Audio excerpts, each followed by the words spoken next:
Kinderen die buiten willen spelen, moeten op scouting. En vandaag zijn we op bezoek bij scoutinggroep Pius XII. Hier op deze prachtige plek, midden in de Kakert, Schaarsberg, Landgraaf. En we komen zomaar terecht in een heuse welpenbattle. We zijn benieuwd.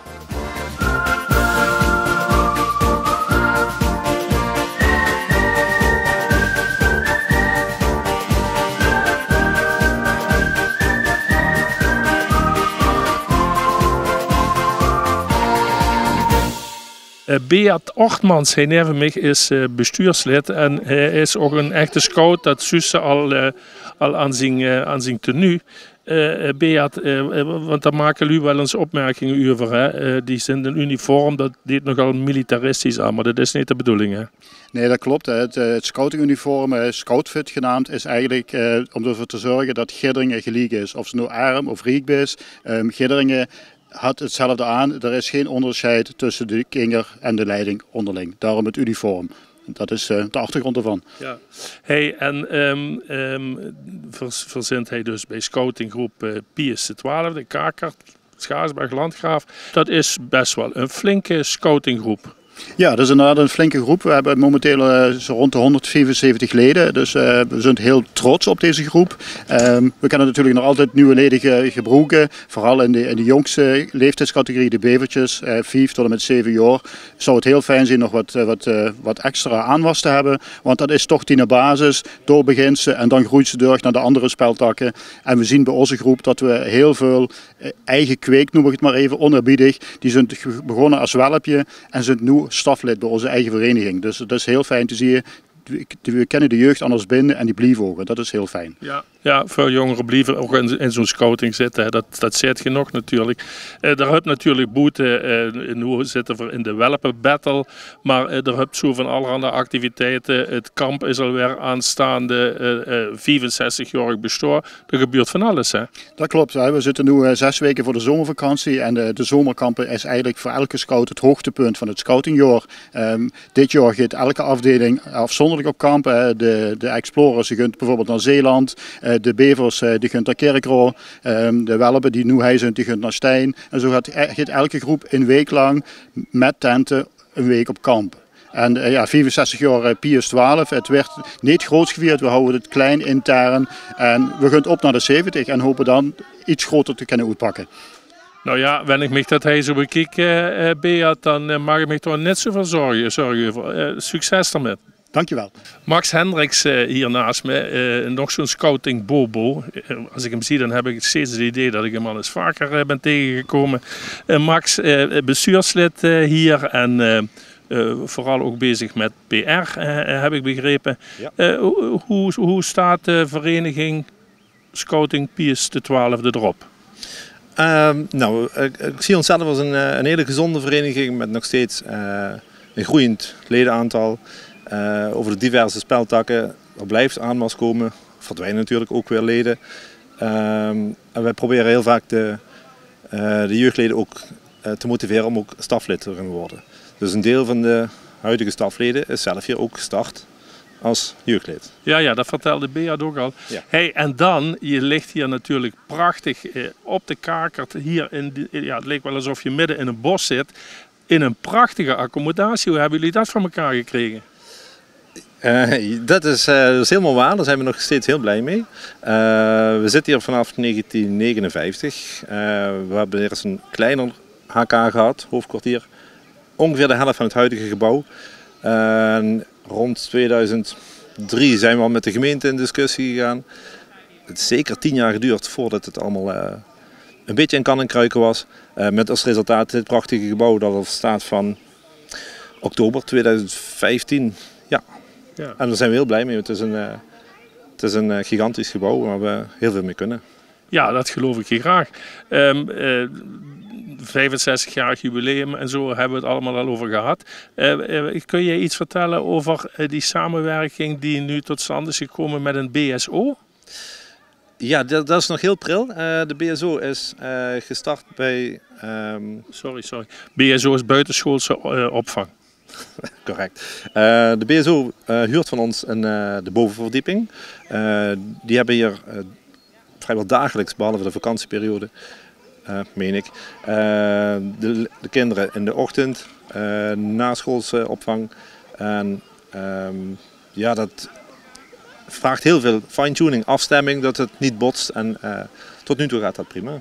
Ja, en ook voor de kinderen van de BSO natuurlijk een prachtige omgeving om buiten te spelen bijvoorbeeld. Ja, correct. U ziet wel, ze hebben hier al een buitenlocatie gemaakt waar ze en in de natuur aan de slag kunnen. Maar goed, bij slecht weer binnen uiteraard. Ja. Succes daarmee en veel plezier nog. Dankjewel. Malchi, wat gaan jullie hier doen? We zijn nu een balspel aan het doen om te kijken dat iedereen de bal om de beurt kan vangen. En als dat ons in 1 keer lukt, dan springen ze in de lucht en dan krijgen we hopelijk de meeste punten. Oké, jij bent dus meewerkend voorman, zal ik maar zeggen. Jij gaat ook voor de beste scoren. Ja, ik wil heel graag eerste worden. Ja. Het zit in je genen waarschijnlijk. Ja. Hey, en zij moeten het voor elkaar krijgen. Ja, hè? en ik film. Ja. Jongens, gemotiveerd? Ja. Hij klonk gemotiveerder. Ja, ja, we willen winnen. Want hoeveelste zijn we vorig jaar geworden? Tweede. Vorig jaar zijn ze tweede geworden, oké. En jullie moeten die bal gaan vangen of hoe heb ik dat? Ja, zij moeten hem eerst naar hem gooien, dan moet hij teruggooien en zo gaan we door. Dan gooien ze hem terug, zo gaan we door. En dan gaan we, als je hem hebt gevangen en teruggegooid, moet je door je hurken gaan. En op het einde, als hij door zijn hurken is, springen we allemaal in de lucht met de armen omhoog. En dan is de tijd opgenomen of? Ja. Goed zo. Heel goed. Goed zo. Ja, op de hurken, Sam. Goed zo, jongens. Kom op. Dit is hem, Marijn. Ja! Goed zo. Fantastisch. Marianne Vossen hier naast me is de Raksha van de Welpen. Raksha, het is eigenlijk, zo heb ik altijd begrepen, een beetje assistent Akela. Eigenlijk is ze Akela, maar zo wil ze niet genoemd worden, want ze zegt iedereen is hier gelijk. Marianne, jij gaat dus eigenlijk over de welpen. Om te beginnen, vroeger had je welpen en kabouters, jongens en meisjes, maar dat is tegenwoordig 1. Dat is inderdaad tegenwoordig 1 groep geworden. Er zijn nog wel groepen in Limburg, ik denk in Nederland, die het nog gescheiden houden. Maar over het algemeen heten we gewoon welpen en dat is gemengd, jongens en meisjes. Ja. Nou, en die welpen die komen iedere week op zaterdag komen ze hier op. Hè. Opkomst heet dat, hè. In de Kakert, hier in die prachtige omgeving. En dan ga je van allerhande spellen met ze doen. Spellen onder andere, maar natuurlijk niet alleen maar spellen. Er zijn ook activiteiten in de zin van een speurtocht doen. Een kampvuur maken hoort er natuurlijk bij. Knopen aanleren. Op deze leeftijd is het spelenderwijs leren natuurlijk heel belangrijk. Vandaar dat er heel veel spel in zit. Maar het is niet alleen maar spelletjes spelen. Nee, oké, maar ook wat natuurlijk toch een beetje in dat scouting zit. Leren met andere kinderen omgaan, samenwerken. En ja, eigenlijk je sociale vaardigheden opbouwen, denk ik dan altijd. Zeer zeker. Dat begint inderdaad bij de welpen. Ze zijn nog jong, maar ze beginnen het hier al te leren. En als je leidster bent van zo'n club, heb je dat ook in je achterhoofd? Heb je ook een achtergrond waardoor je denkt van daar moet ik deze of dit of dat voor doen? Je hebt natuurlijk altijd wel in je achterhoofd dat je de kinderen begeleidt naar volwassen worden eigenlijk.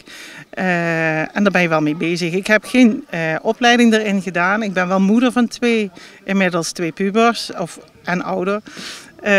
Dus ja, je hebt wel wat ervaring in hoe je met de kinderen om moet gaan. Ja. Oké, ik neem aan dat je dit al een tijdje doet. Als je het al tot Raksha hebt geschopt. En dat je dit ook, als ik je zo zie, kun je dit nog tientallen jaren doen. Graag. Heel leuk, ja. Marianne, je moet ons nog 1 ding uitleggen. En dat is, we zitten nu in de welpenbattle. Wat mag dat dan nou wel weer zijn? De welpenbattle, dat is een strijd van welpennesten die tegen elkaar spelen in heel Limburg. Het is in het leven gekomen in de tijd van corona, toen we niks mochten en toch wel wat wilden. Dan hebben we ons met een aantal regio's samengepakt in Limburg om voor de welpen iets op poten te zetten. En dat is de welpenbattle geworden. En tijdens de welpenbattle spelen dus de kinderen in hun eigen nesten. Dat zijn kleine groepjes binnen de welpengroep.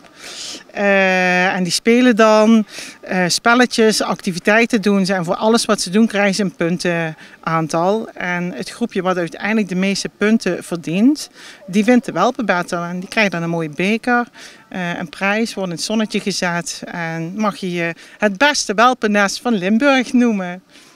Oké. En jij hebt het ook mede bedacht, geloof ik. Ja, ga maar battelen, zou ik zeggen. Ja, ik ga weer met de kinderen verder battelen. Ik heb er zin in. Evelien van Limbeek is de voorzitter van Scouting Pius XII. Ze is op het nippertje gearriveerd, want ze heeft het heel erg druk. Onder andere met scouting, hè? Want je doet ook wat met samenwerking met andere scoutinggroepen enzovoort. Ja, we hebben binnen de vereniging verschillende vrijwilligers die ook op regionaal niveau actief zijn. Dus binnen de regio Parkstad Limburg. En dan werken we eigenlijk met alle scoutinggroepen uit Brunsum, Hoensbroek, Heerlen en Landgraaf, Kerkrade samen om nog mooiere activiteiten op te zetten voor de kids. Ja, maar dan heb je het dus vooral over Parkstad. Vooral over Park, ja. Ze hebben eigenlijk heel Limburg is verdeeld in een aantal regio's. En die werken ook nog op provinciaal niveau samen. En dat is bij het steunpunt Scouting Limburg. Daar zit ik sinds kort in het algemeen bestuur. Want vanuit elke regio is iemand afgevaardigd om in het bestuur te zitten. Dus dat doen we op provinciaal niveau, trainingen of deskundigheidsbevordering samen. Maar ook mooie activiteiten voor alle kinderen van de provincie en dus ook voor de regio. Ja. Voorzitter zijn van zo'n club, met zo'n accommodatie, met zo'n perceel. Ja, dat is geen sinecure. Lig je wel eens wakker? Zeker, ja. Het houtje van de straat? Nee, af en toe. Zeker. Het meeste is hartstikke leuk, maar er zijn ook af en toe wel van die breinbrekers of ja, zaken waar je zorgen over hebt. Dus ik heb ook wel eens een slapeloze nacht af en toe. Ja. En dat gaat dan van zaken die op speltakniveau spelen. Soms is het niet altijd helemaal handig om al voldoende staf te vinden en krijg ik het wel voor elkaar om iedereen op kamp te laten gaan. Dus dat zijn af en toe wel eens zaken waar je van wakker kan liggen. Ja, oké. Nou ja, jullie willen nog graag wat bevertjes lokken. Nou ja, jij als grote voorganger moet daar een wervende tekst voor kunnen uitstoten. Nou ja, ik denk bevers, alle kinderen die vanaf 4,5 die het leuk vinden om vooral met elkaar buiten bezig te zijn. Met alles wat je niet op school doet, niet bij het voetbal, niet bij turnen en niet thuis doet. Dan moet je hier eens komen kijken, want hier is van alles wat. En ik denk met zo'n locatie en zo'n mooi gebouw en vooral hele leuke stafleden, dan is dat een hele mooie vrije tijdsbesteding. En we weten dat als je scouting hebt gedaan, dat je ook later in je leven daar heel veel voordeel van kan hebben. U hoort het van iemand die het weten kan. Dankjewel, Evelien. Merci.